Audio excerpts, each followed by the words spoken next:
குவார்ட்டருக்கும் பிரியாணிக்கு வந்த கூட்டம் இல்லை. நீங்கள் குவார்ட்டரை பேசுங்க, அதை தயாரிக்கிற முறை என்ன, அது உடம்புக்கு எவ்வளோ ஆரோக்கியம் இருக்குது. ஆனால் பிரியாணியை பேசாதீங்க அப்படி. இது வெறும் பிரியாணி வியாபாரம் என்று மொட்டையாக சொல்லி விடுகிறார்கள். அது இன்னொன்று அரசியல்வாதிகளாக வாய்க்கு வந்தபடி பேசுவாங்க. குவார்ட்டருக்கும் பிரியாணிக்கு வந்த கூட்டம் இல்லை. நீங்கள் குவார்ட்டரை பேசுங்க, அதை தயாரிக்கிற முறை என்ன, அது உடம்புக்கு எவ்வளோ ஆரோக்கியம் இருக்குது. ஆனால் பிரியாணியை பேசாதீங்க அப்படி அதோட இணைத்து. இதே ரொம்ப தப்பு. வாய்க்கு வந்தது அரசியல்வாதி பேசுவாங்கிறது இதே ஒரு உதாரணம். இத்தனை விவசாயிகள் அதில் ஈடுபட்டிருக்காங்க, அதை போய் கோட்டரோட இணைச்சு பேசுகிறாங்க. இது பிரியாணிக்கு வந்த, நீ கோட்டருக்கு வந்த கூட்டம் இல்லைன்னு பேசிட்டு போங்க, எங்களுக்கு பிரச்சனையே இல்லை. பிரியாணியை சொல்லாதீங்க. அது ஒரு நெருப்பில் ஒரு சதை வெந்து அவன் தோலாளி எந்தெந்த உடம்பெல்லாம் ரணம் இருக்குது. எனக்கு பல பேருடைய வேர்வை, பல விவசாயிகளுடைய வேர்வை துளியது.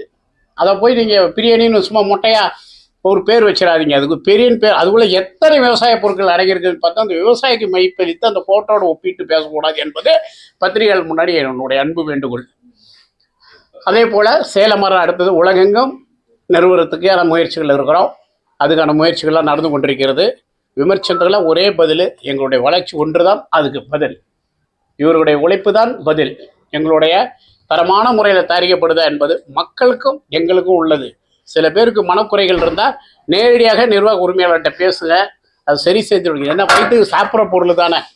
எத்தனை தான தர்மத்தில் நாங்கள் ஒவ்வொருத்தருக்கும் இல்லைங்காம இதில் அரசியல் கட்சிகளுடைய விழாக்களுக்கு 7 தொண்டு நிறுவனங்கள் நடத்துகிறவங்க எல்லாம் பாவம் கொடுத்து சாப்பிட முடியாது. அவங்களுக்கெல்லாம் கேட்ட விலையில் மட்டும் இல்லை, இலவசமாகவே கொடுத்து கொண்டிருக்கிறோம். என் வீட்டு வாசலில் பார்த்தீங்களா அவ்வளோ பேர் இருப்பாங்க. அதெல்லாம் இவங்ககிட்ட நான் சொல்லி இவங்களுடைய உழைப்பில் கொடுக்குற அந்த 200 விற்கிற பேரில் 1% வாங்கி தான் அந்த தான தர்மத்தில் ஈடுபட்டு இருக்கிறோம். அப்படியே எடுத்து நம்ம வாழலை. அது பப்ளிக்கும் பத்திரிகையாளருக்கும் மக்களாக உங்களுக்கு எல்லாருக்குமே தெரிந்த விஷயம்தான்.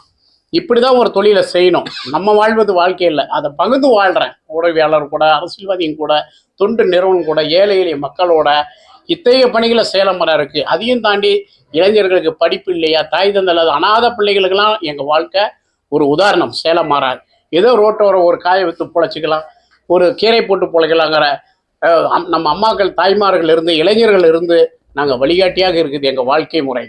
அத்தகைய பணியில் நாங்கள் ஈடுபட்டிருக்க போது உங்களுடைய சப்போர்ட்டுகளும் ஆதரவுகளாக சப்போர்ட்னு உங்களை என்ன சொல்கிறோம், எந்த மச்சம் பத்த நீங்கள் உண்மையை எழுதுங்க, உண்மையை பேசுங்க.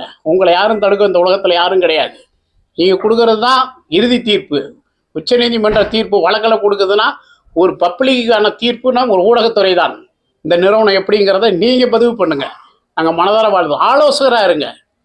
ஒரு வேற பிடுங்காதீங்க, அது அழிஞ்சு போயிடும். ஒரு தவறு இருந்தால் ஒரு சுட்டி காட்டுங்க, அதுதான் முறையானது. ஆபாசமாக பேசுவது, தாய் தந்தைகள் இழுத்து பேசுவது, ஒரு உணவு தொழிலில் போய் ஒருத்தரை குறை சொல்கிறோம்னா அவங்க அம்மா எப்போ, நானே எங்கள் அம்மாவை பார்த்தது கிடையாது, நான் தாய் இழந்தவன், எங்கள் அம்மா பற்றிலாம் பேசுவது, இந்த மாதிரி மனிதர்கள்லாம் இந்த பூமியில். ஆனால் அவங்களுக்கெல்லாம் நான் சொல்லிக்கொள்வது, அவங்கெல்லாம் அந்த வகையில் பிறந்தவர்கள், அதை பற்றி எங்களுக்கு கவலை இல்லை. அந்த மாதிரி இல்லாமல் 100க்கு 99% கூட எங்களுக்கு நல்ல ஆதரவு நீங்கள் கொடுத்துக்கிட்டு இருக்கிறீங்க.